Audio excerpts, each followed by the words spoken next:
Teman-teman, sekarang saya mau ngelanjutin ngerakit amplifier yang komponen atau kitnya udah saya beli kemarin, yang udah saya unboxing di video saya yang sebelumnya.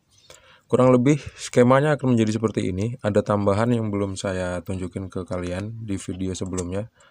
Ada tambahan apa? Tambahannya adalah sebuah trafo CT 5 ampere dan rangkaian kiprok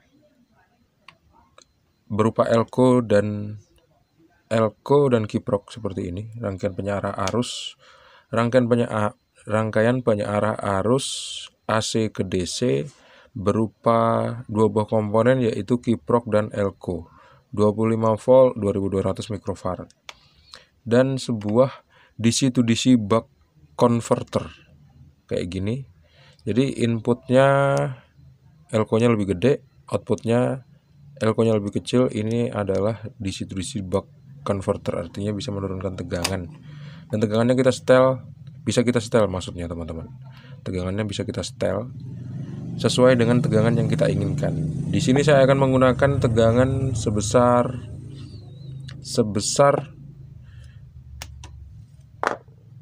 saya nggak akan pakai 25 volt karena di sini sebetulnya tegangannya menggunakan 25 volt ya. Power amplifiernya menggunakan tegangan 25 volt.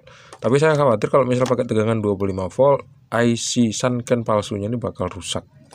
Karena kualitasnya ya kualitas bawah ya. Kualitas KW gitu. Nah, jadi harusnya saya pakai ini, teman-teman, 24 volt. Ya. Tapi karena saya khawatir bakal cepat rusak, jadi saya bakal pakai 16 volt aja. 16 volt dan CT gitu ceritanya. Dan untuk yang tegangan 12 volt untuk input dari tune control, ini saya akan menggunakan 12 volt karena di sini tertera 12 volt ya. Di sini ada ditunjukin 12 volt di inputnya. 12 voltnya akan saya ambilkan melalui kaki yang ini, teman-teman. 12 volt karena ya ini aja 12 volt. Jadi akan saya pakai 16 volt CT dan 12 volt. Maksudnya 12 volt dan CT gitu ya. 12 volt dan CT akan saya masukkan ke sini dan saya keluarkan ke DC to DC buck converter gitu. Jadi lebih jelasnya saya bakal nunjukin ke kalian step by step merangkai power amplifier untuk kualitas standar rumahan yang bisa dipakai di kamar lah gitu. Jadi suaranya nggak terlalu berdentum dan pokoknya cumpleng lah kuping kita kalau misalnya ngedengerin musiknya di dalam kamar. Cukup lah ini kalau untuk kualitas kamar ya teman-teman. Jadi sebelum kita lanjut, ada baiknya buat kalian yang belum subscribe, klik aja tombol subscribe, like, dan membagikan video ini ke teman-teman kalian. Yang kita butuhkan selanjutnya adalah beberapa kabel yang kita butuhkan, seperti kabel-kabel seperti ini. Terus kabel-kabel untuk audio yang bakal saya tunjukin nanti sama kalian. Selamat menyaksikan. Teman-teman, langkah pertama yaitu saya masang kabel untuk input dari rangkaian penyearah arus. Jadi ini adalah input AC, CT, dan AC. Nah, ini kita masukin di 16 volt, dan CT gitu ya. Ini saya solder dari bawah karena soketnya nggak ada. Karena untuk pertama yaitu percobaan ya teman-teman. Nanti kalau misalnya udah bagus, udah oke, baru nanti saya pasang soket-soket yang sesuai dengan PCB-nya. Teman-teman, ini dia penampakannya setelah saya rangkai kabel-kabelnya. Tuh kan. Jadi ini saya langsung ke poinnya aja. Saya ada sedikit kesalahan tadi untuk memasang penyearah arus dari AC ke DC menggunakan DC to DC buck converter. Harusnya saya pakai DC to DC boost converter yang ini. Ciri-cirinya inputnya elko 35 volt, kemudian outputnya menggunakan elko 50 volt. Nah, kalau misalnya menggunakan DC to DC buck converter ini, tegangan yang maksimal dari input 9 volt AC adalah 11 volt ternyata. Saya menggunakan ini 0 ya, 0 dan 9 volt. Nih, dua kabel ya, kabel warna merah sama warna hitam. Ternyata waktu saya adjust tegangannya, saya menginginkan 12 volt karena butuhnya 12 volt untuk menghidupkan tone control. Akhirnya saya nggak ngedapetin tegangan 12 volt di DC to DC buck converter pada outputnya. Sekarang coba saya hidupkan, bismillah. Hidup ya. Lampu warna merah dan warna kuning hidup di seluruh power supply-nya. Lihat teman-teman, ini kabel positifnya lagi saya lepas output yang masuk ke tone control. Jadi tone controlnya saat ini lagi nggak bekerja. Saya mau ukur tegangannya paling maksimal ada berapa volt di sini.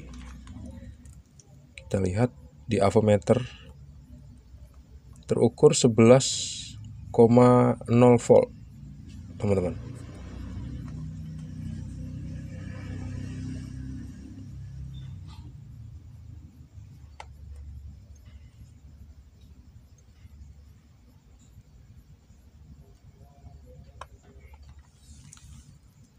Kalau misalnya tegangannya nggak jelas di avometer, itu karena saya sulit untuk menjangkau posisi, menjangkau kabel outputnya.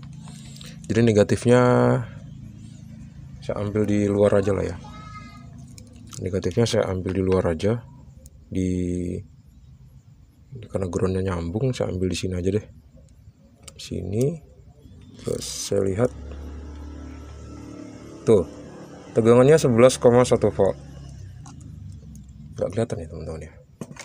Gini deh ya, tegangannya terukur 11,1 volt dan ini udah nggak bisa dimaksimalin lagi. Jadi saya mau rubah DC to DC buck converternya dengan mengganti DC to DC boost converter seperti ini. Inputnya 35 volt pada elko, outputnya 50 volt pada elko. Jadi dengan asumsi, jadi asumsi saya tegangan 9 volt yang saya gunakan di trafo itu akan menjadi 12 volt dengan DC to DC boost converter seperti itu. Saya akan ganti dulu, setelah itu saya bakal balik lagi ke kalian. Udah saya ganti teman-teman, sekarang tinggal kita lihat tegangannya. Kebetulan juga udah saya adjust jadi 12 volt, sebelumnya adalah 24 volt. Kita lihat tegangannya di situ tertera 11,9 volt ya. 11,9 sampai 11,8. Kayaknya kurang gede, jadi saya pengen gedein dikit. Gedein dikit aja. Gedein dikit. Obeng mana obeng tadi ya? Obengnya kemana? Oh ini dia obengnya. Pastikan probe kita ini nempelnya pas, jadi tegangannya terukurnya sempurna seperti ini. Kalau sekarang kan agak nggak pas. Ini tangan kita jangan sampai megang setrum ya. Nanti ke setrum pula. 11,8, 11,9. Ini kan ada tripodnya. Nah, tripodnya kita tinggal putar ke kanan. Tinggal kita putar ke kanan. Tinggal kita putar ke kiri, nanti tegangannya dia bakal naik. Tuh. Seperti ini. Dah. 12,1 volt. Pas lah tuh. Lihat. Cek lagi berapa tegangannya. 12 volt. Oke, beres. Sekarang tinggal saya sambungin kabel positifnya ke DC to DC buck converter untuk menghidupkan tone controlnya. Ya, DC to DC buck converternya, DC to DC boost converternya itu nggak dilengkapi lampu seperti DC to DC buck converter. Tinggal kita solder aja pelan-pelan seperti ini.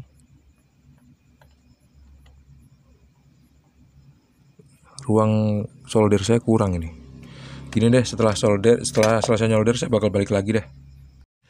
Udah saya solder dan sekarang waktunya membuktikan kira-kira speaker ini waktu dikasih amplifier ini, maksudnya waktu dikasih speaker berdengung apa enggak, terus suara audionya keluar apa enggak. Terus sebelum kita ke sana, kira-kira apa aja yang diperlukan untuk sebelum kita pasang speaker, apa aja yang langkah-langkah yang perlu diperhatikan.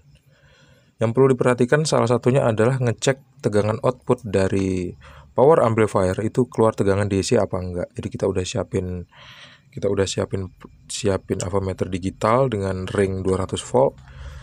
Kemudian kita cek di outputnya. Ini adalah output LR, ini L, ini R, ini ground 2. Kita lihat di sini ada tegangan DC apa enggak. Kalau tegangan DC-nya ada sekitar 0,1 sampai 0,2 volt itu enggak masalah. Tapi kalau tegangannya lebih daripada itu, berarti masih ada problem sama amplifier atau rangkaian ini.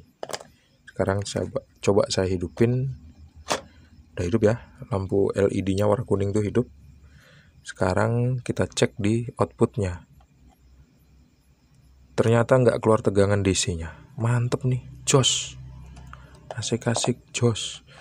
Coba kita kecilin ringnya sampai ke 20 volt. Kita lihat tegangan DC-nya. Wih, nggak keluar tegangan DC. Mantap coy. Waktunya kita coba untuk pasang speaker dan input audio dari handphone. Kira-kira muncul suaranya apa enggak. Kalau muncul suaranya, akhirnya kita bisa dangdutan atau setel musik-musik kesukaan kita. Saya udah siapin sebuah speaker, terus saya langsung pasang aja kabel speakernya ke sini. Kebetulan udah saya kasih terminal ini, jadi nyambung kabel speakernya nggak terlalu repot. Terus sambungannya pun bagus jadinya kalau pakai terminal seperti ini, teman-teman. Apalagi kalau misalnya kita pakai terminal asli untuk kabel speaker. Karena saya belum beli atau stok saya udah habis, jadi saya pakai ini aja deh, pakai terminal kabel biasa.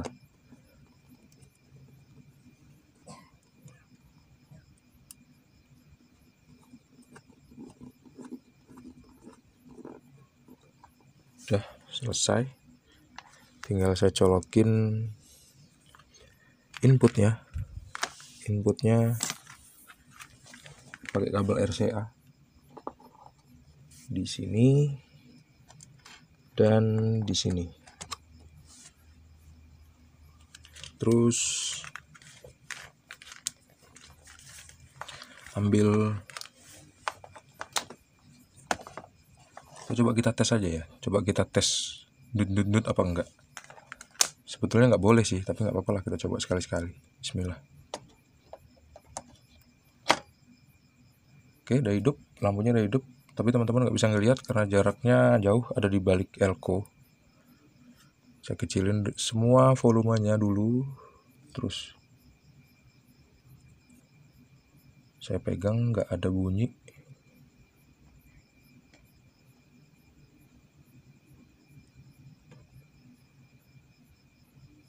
Nggak ada bunyi sama sekali. Ini betul apa enggak kabelnya ya?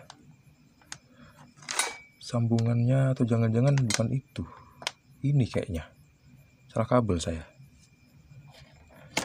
Salah kabel kayaknya. Saya ganti kabelnya dulu ya. Udah saya ganti kabelnya. Kayaknya saya salah ujung kabel. Kayaknya ya. Hidup. Keluar suara dup tadi. Ada suara degup, suara jeduk karena saya nggak pakai speaker protector. Jadi wajar kalau ada suara jeduk. Tuh. Yes. Asik bunyi. Sekarang coba saya setel musik dari YouTube yang tanpa copyright. Saya colokin di sini dan saya setel yang ready set to go aja.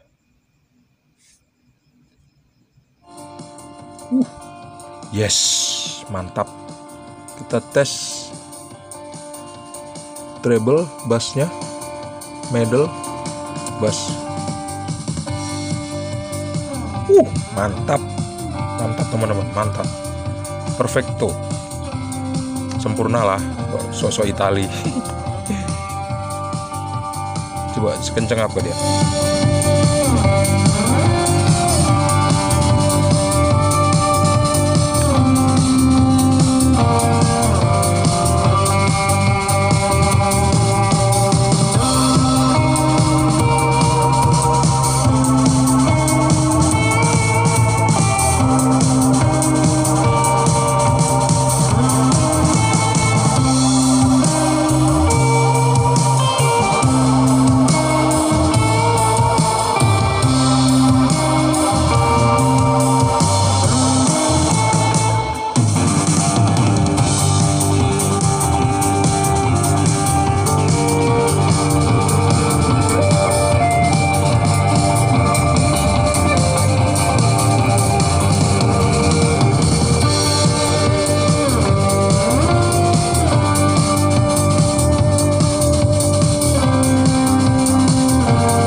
Baiklah teman-teman, kayaknya udah selesai dulu lah ya, saya nunjukin gimana cara ngerakitnya. Kalau misalnya teman-teman ada yang masih belum jelas gimana cara ngerakitnya saya tadi, itu karena memang saya nggak ngasih penjelasan secara lengkap gimana saya merakit seluruh kabel-kabel ini gitu ya. Dan di video berikutnya saya bakal nunjukin mana-mana aja kabel yang harus disambung, input outputnya sampai ke speaker gitu. Jadi karena videonya durasinya udah panjang, kita bakal lanjutin di video selanjutnya. Terima kasih sudah menonton, jangan lupa untuk klik like, subscribe, dan membagikan video ini ke teman-teman kalian. Sampai jumpa di video selanjutnya. Assalamualaikum warahmatullahi wabarakatuh. See you and bye-bye.